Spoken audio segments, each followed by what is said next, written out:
परमात्मा का क्या पाना। बुद्ध क्या करता है? क्या बुद्ध अपने घर के भीतर से परमात्मा को लाता है तुम्हें दिखाने को? नहीं, परमात्मा कहीं गया थोड़ा ही है, परमात्मा कहीं छिपा थोड़ा ही है। ये सूरज, चांद, तारे, वृक्ष, फल, फूल, पक्षी, सुगंध, शीतलता, ताप, फूलों की खुशबू, सभी में से तो वो झांक रहा है और अपनी अनुपस्थिति दर्शा रहा है। लेकिन तुम ही जड़वत खड़े हो, तुम ही जड़ हो, तुम्हें ही समझ नहीं आ रहा है। उसका संगीत तो गूंज रहा है, तुम्हारे ही कान नहीं सुन रहे हैं। बुद्ध कहते हैं कि देखो कितनी सुंदर सुबह है, कितने सुंदर वृक्ष हैं, कितने सुंदर फूल हैं, कौवे गा रहे हैं, पक्षी नाच रहे हैं, कुत्ता बीच बीच में ढोल बजा रहा है, गिलहरी घुंघरू बजा रही है, और तुम कहते हो कुछ भी तो नहीं हो रहा है। रोज की तरह ही तो सुबह है, रोज की तरह ही तो फूल खिले हैं, रोज की तरह ही तो पक्षी शोर मचा रहे हैं, कुत्ते भौंक रहे हैं, कुछ भी तो नहीं है। बुद्ध जीवंत होते हैं, उनमें आत्मा जन्म चुकी होती है, उनका दीपक जल चुका होता है, उन्हें इस संसार में सभी कुछ दिखाई पड़ता है। लेकिन अभी तुम्हारी आत्मा नहीं जन्मी, अभी तुम्हें कण कण में व्याप्त परमात्मा का दर्शन नहीं हुआ। परमात्मा थोड़ा ही कहीं गया है, वो कहीं थोड़ा ही छिपा है, तुम ही नहीं देख पा रहे हो। ये तुम्हारी गलती है। तुम भी दीपक जलाओ और देख लो। बुद्ध परमात्मा को कहीं से प्रकट थोड़े ही करेगा। बुद्ध तो केवल तुम्हारा दीपक जलाएगा, बुद्ध तो केवल तुम्हारी जड़ता को तोड़ेगा। बुद्ध को तुम परमात्मा से मत जोड़ो। बुल्ले शाह ने कहा है ना, रब दा की पाना। वो यही है, वो यही है, अभी है, यहाँ पर है, तुम्हारे सामने है। परमात्मा का कुछ भी तो लेना देना नहीं। तुम्हारी आरती, प्रार्थनाएं, तीरथ, जप, तप, व्रत, नमाजें किसी से भी तो नहीं है।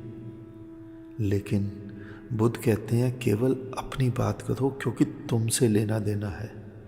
परमात्मा की बात भी मत करो, अपनी बात करो। मैं कहता हूँ तुम परमात्मा की तरफ देखो ही मत, तुम ढूंढो ही मत, तुम उपाय भी मत करो उसे पाने को। अगर उपाय करने हैं तो स्वयं की आँख खोलने के करो। अगर ढूंढना है तो परमात्मा को नहीं, स्वयं को ढूंढो। इसीलिए मैं कहता हूँ कि तुम देखने वाले को खोज कर ले आओ, परमात्मा तुम्हें उसके सामने प्रकट कर दूंगा। इसीलिए मैं कहता हूँ दीपक जलाना है तो मंदिर मस्जिद में मत जलाओ, स्वयं के भीतर का दीपक जलाओ। परमात्मा को ढूंढ कर भी क्या मिलेगा? तुम्हें तो यही नहीं पता कि ढूंढने वाला कौन है। अगर वो दिख भी गया तो कौन देखेगा उसे, कौन पहचानेगा उसे? तुम्हारे उड़ने के लिए, तुम्हारे सुख के लिए, तुम्हारे प्रेम के लिए बोध की आवश्यकता है, तुम्हारे जागरण की आवश्यकता है, परमात्मा की नहीं। एक बार अगर तुम्हारी बोध की खिड़कियां खुल गई, बुद्धत्व उपलब्ध हो गया, तो तुम्हारी कली पुष्प बनेगी, और वो पुष्प इतना महकेगा कि तुम्हारे जीवन को भी महकाएगा और पूरे जहां को भी महकाएगा।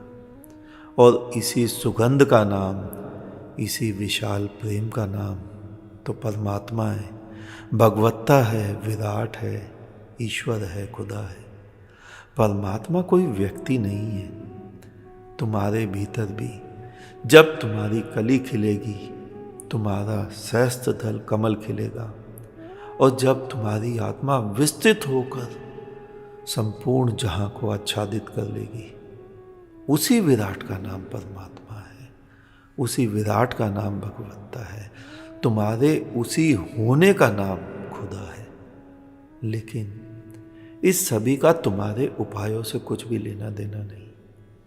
ना जप, ना तप, ना पाठ, ना पूजा, ना आरती, ना नमाज, ना तीरथ, ना काबा, ना काशी, किसी से भी इसका कुछ भी लेना देना नहीं। तुम मंदिर मस्जिद जाकर सिर झुकाने का ढोंग करते हो। सिर झुकाने के लिए मंदिर मस्जिद की क्या आवश्यकता है? वहां जाकर कोई सिर झुकता भी है? नहीं, बल्कि जहां तुम्हारा सिर स्वयं झुक जाए तो पाओगे वहीं तो सामने परमात्मा खड़ा है, वहीं तो सामने खुदा विद्यमान है। अब तुम बताओ, बुद्ध क्या चाहते हैं? बुद्ध तुम्हें सुखी करना चाहते हैं। बुद्ध तुम्हें परमात्मा नहीं दिखाना चाहते, बुद्ध तुम्हें तुम्हारा दर्शन कराना चाहते हैं। और जिस दिन तुम स्वयं का दर्शन कर लेते हो, उस दिन तुम उस विराट को भी जान जाते हो, उस परमात्मा को, उस खुदा को पहचान जाते हो। आज इतना ही, शेष किसी और दिन। अंत में तुम्हारे भीतर बैठे परमात्मा को मेरा नमन। तुम सभी जागो, जागते रहो।